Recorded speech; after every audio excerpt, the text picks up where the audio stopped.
Hello, my friends. I'm so happy to see you, and I'm welcome to Story Time at the Library. We're going to read The Last Stop on Market Street. Let's see what happens in this story. Last Stop on Market Street by Matt de la Pena.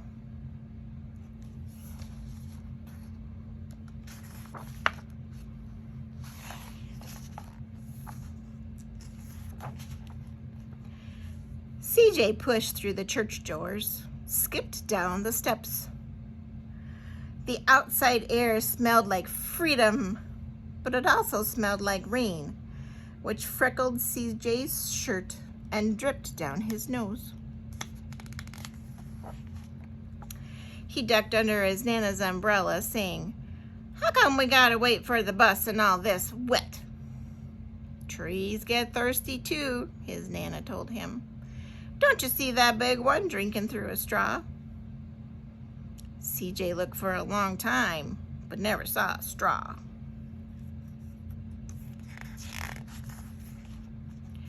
From the bus stop, he watched water pool on flower petals, watched rain patter against the windshield of a nearby car. His friend Colby climbed in and gave CJ a wave and drove off with his dad. "Nana, how come we don't got a car?"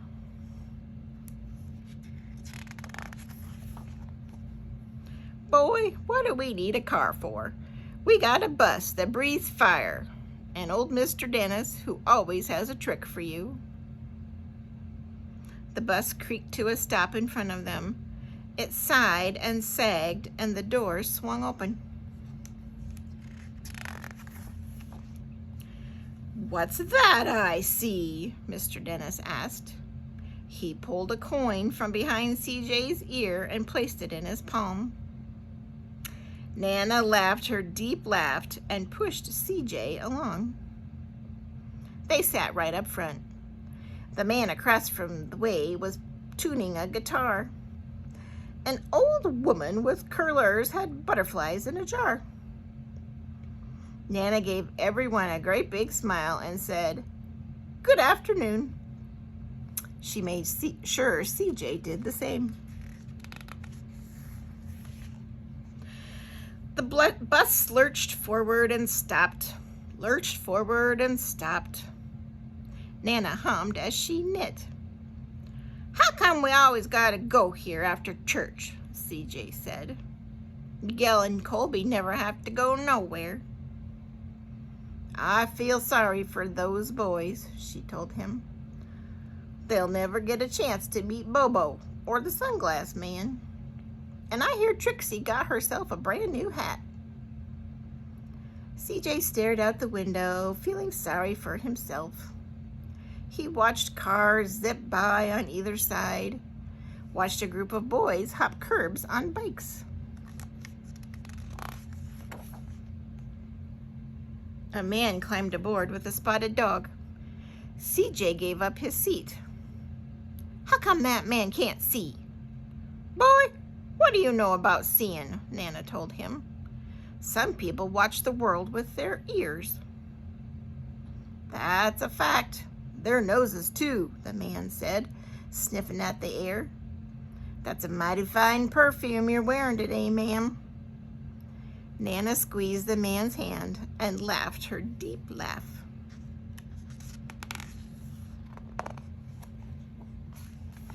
Two older boys got on next. CJ watched as they moved on by and stood in back. "Sure wish I had one of those," he said. Nana set down her knitting. "What for? You got the real live thing sitting across from you. Why don't you ask the man if he'll play us a song?" CJ didn't have to. The guitar player was already plucking strings and beginning to sing. "To feel the magic of music," the blind man whispered, "I like to close my eyes." Nana closed hers too. So CJ and the spotted dog. And in the darkness, the rhythm lifted CJ out of the bus, out of the busy city. He saw sunset colors swirling over crashing waves, saw a family of hawks slicing through the sky, saw the old woman's butterflies dancing free in the light of the moon. CJ's chest grew full, and he was lost in the sound, and the sound gave him the feeling of magic.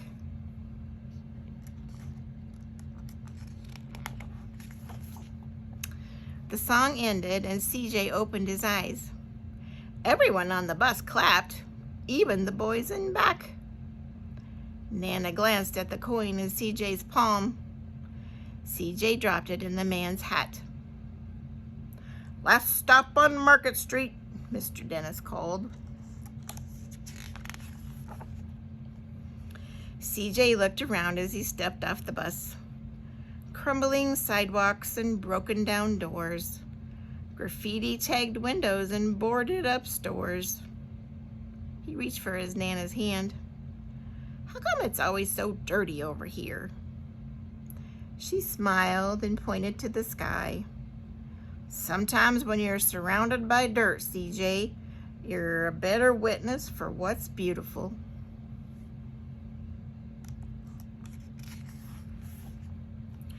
CJ saw the perfect rainbow arcing over their soup kitchen. He wondered how his Nana always found beautiful where he had never even thought to look.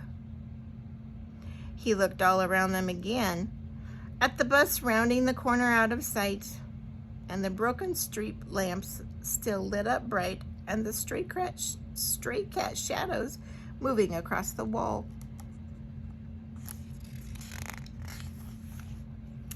When he spotted their familiar faces in the window, he said, "I'm glad we came."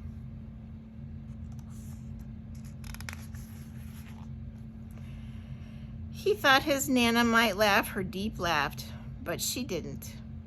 She patted him on the head and told him, "Me too, CJ. Now come on."